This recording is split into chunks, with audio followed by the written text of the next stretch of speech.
Polícia Civil do Mato Grosso do Sul apreendeu, no início de fevereiro, aparelhos eletrônicos, incluindo celulares, de 2 jornalistas numa operação de busca e apreensão deflagrada em Cuiabá.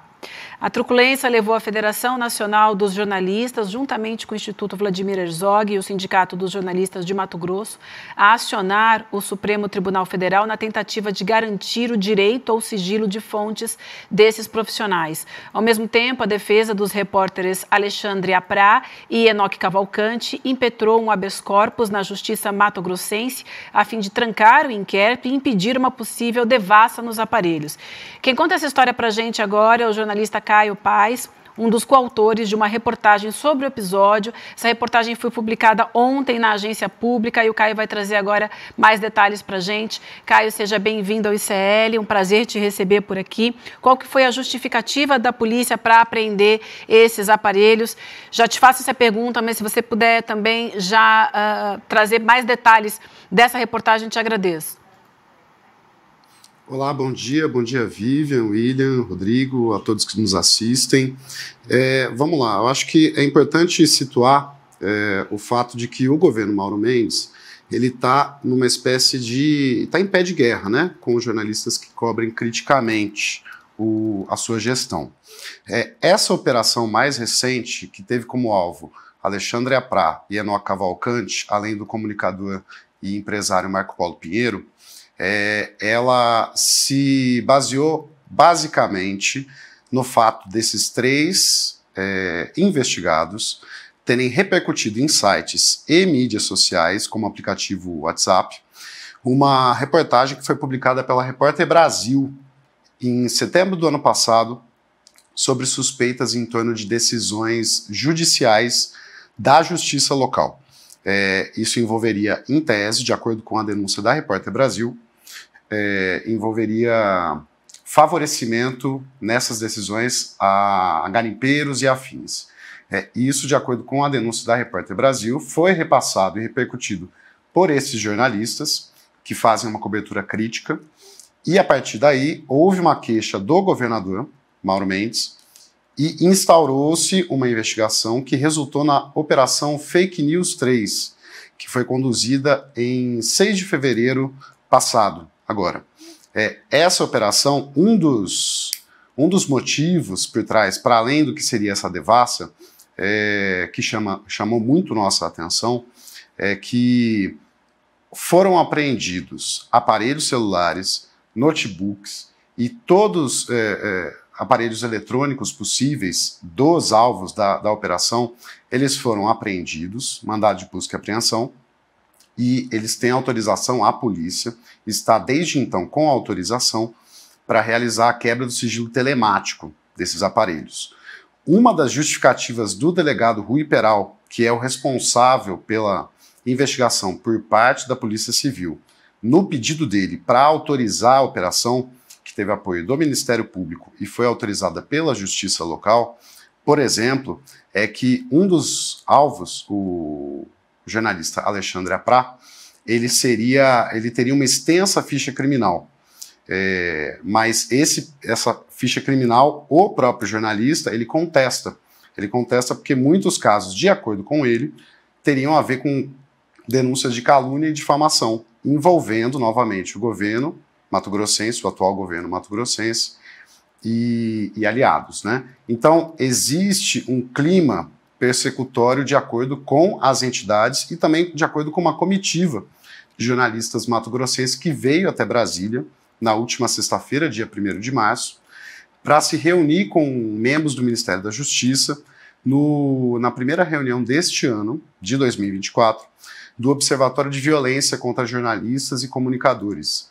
Então, de acordo com dados levantados, está na nossa matéria e chamou muito a nossa atenção, atualmente, existem inquéritos da polícia mato-grossense contra pelo menos 18 jornalistas. E isso, de acordo com entidades representativas da classe do Mato Grosso, isso seria como se fosse uma prova de que quem faz cobertura crítica contra o governo do Mauro Mendes, que era um dos grandes apoiadores e defensores do ex-presidente Jair Bolsonaro, isso seria uma espécie de perseguição, um assédio judicial que estaria acontecendo contra toda a classe que cobre criticamente o governo. A gente percebe, né, Caio, estávamos falando antes aqui da pauta da segurança pública em São Paulo, aí parece que é uma notícia local. Né, mas é também nacional, porque você tem aí essa cultura, né? Estamos falando da maneira como alguns ministros do Supremo se relacionam com esse debate sobre a maconha. E aí como é que um governador ou um governo do estado de Mato Grosso se relaciona com a possibilidade de jornalistas trabalharem. Então, você diria, estamos falando de um caso específico de Mato Grosso, que é um caso importante, é sério, é grave. Você diria que essa cultura que a gente achava que estava sendo superada aos poucos, desde a Constituição de 88, né? Tinha uma ideia, não, o jornalista tem que trabalhar, você não pode estar lá na rua e o policial tomar a sua câmera, tomar o seu computador, tomar o seu celular para saber o que você está fazendo, não pode, né? Isso, eu trabalhei ao longo desses anos, está mais ou menos pacificado, o policial que faz isso sabe que está fazendo de maneira ilegal. Nós estamos transitando, assim, tem gente que está virando quase que normal, você diria, esse caso de Mato Grosso é algo específico ou preocupa de uma forma mais geral, nacionalmente, essa cultura vai avançando, do tipo, é jornalista, então vai para cima, porque assim como o bolsonarismo tem esse ataque cerrado à escola, por exemplo, a ideia de escola, a ideia de cultura, tem também a ideia de jornalismo. É impressionante como eles passam o dia atacando, né? Então, você acha é um caso que preocupa também, se a gente for olhar para o Brasil como um todo? Sem sombra de dúvidas, é uma preocupação em âmbito nacional, até porque é importante situar esse tipo de possível assédio judicial num contexto de disseminação de tecnologias de espionagem. E isso tem a ver, inclusive, com parte da denúncia trazida pelos jornalistas do Mato Grosso e também encontra-se, né, com uma matéria que nós, na agência pública, nós fizemos no ano passado ainda, em outubro de 2023.